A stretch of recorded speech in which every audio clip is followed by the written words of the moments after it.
ఓటర్లకు కూడా చెప్పవలసిన విషయం ఒకటి ఉంది. ఇంకా 3 సంవత్సరాలు రాష్ట్రంలో కాంగ్రెస్ ప్రభుత్వం ఉంటుంది. ఎంపీ గారు ఉంటారు, ఎమ్మెల్యేలు ఉంటారు.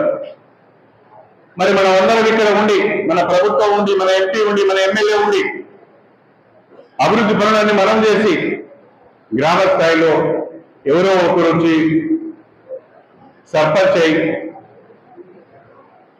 అభివృద్ధి కార్యక్రమాలు చేయకపోతే ఆ గ్రామం ఆగమైంటుంది.